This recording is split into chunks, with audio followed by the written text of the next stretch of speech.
This is the famous Propaganda Fide, the Congregation for the Evangelization of Peoples, the missionary powerhouse of the Catholic Church.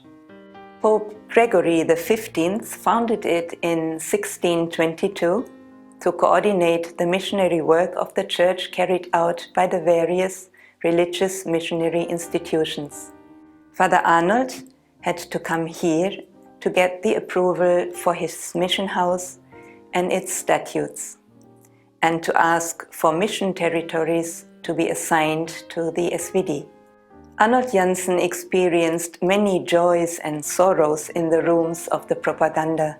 Sometimes he was received kindly by the cardinals and secretaries. Sometimes he was treated with less than courtesy. Negotiations were particularly difficult regarding the SVD constitutions and regarding the conflict with Bishop Anser.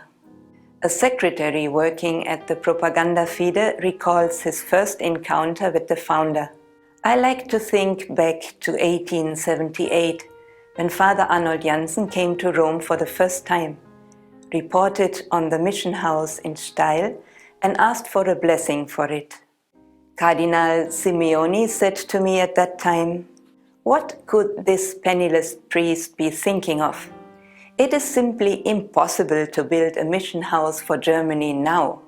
But I then told the cardinal that Janssen seemed to be a man of God, according to his holy manner, and that I believed he was the right man to carry out such a work. In 1627, Pope Urban VIII added a training college for missionaries to the Propaganda Fide, the Pontifical College Urbania. Some of the SVD fathers came here to study. That was the reason why the SVD rented apartments in the vicinity of this location. In the 1920s, the Urbaniana was rebuilt bigger on the Giannacolo Hill, near the Vatican. At that time, the SVD were looking for a place to construct their generalate and seminary, and one of the options was to build adjacent to the new Urbaniana.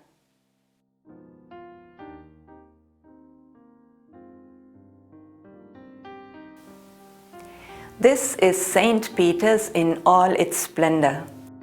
Anyone visiting this church of all churches cannot feel but humbled by its sheer size and magnificence.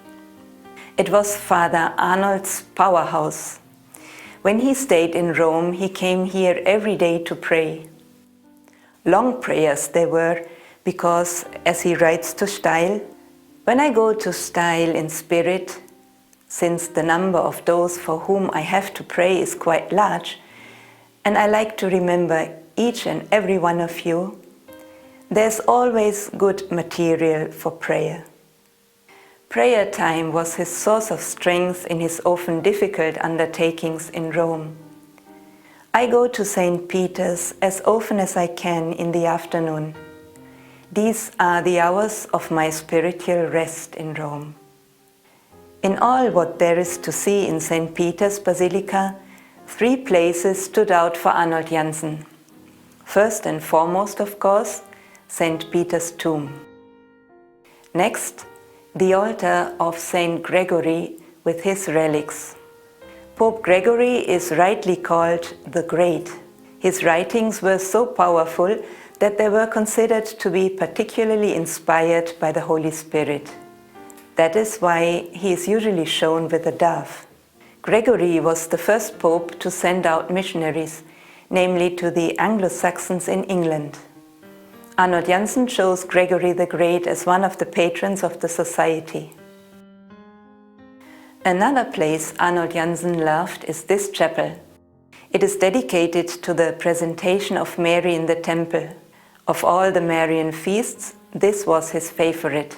Every year he spoke about how the Mother of God consecrated herself to God at a very young age, how she left her parents' home and remained faithful to the intentions of this childhood devotion all her life.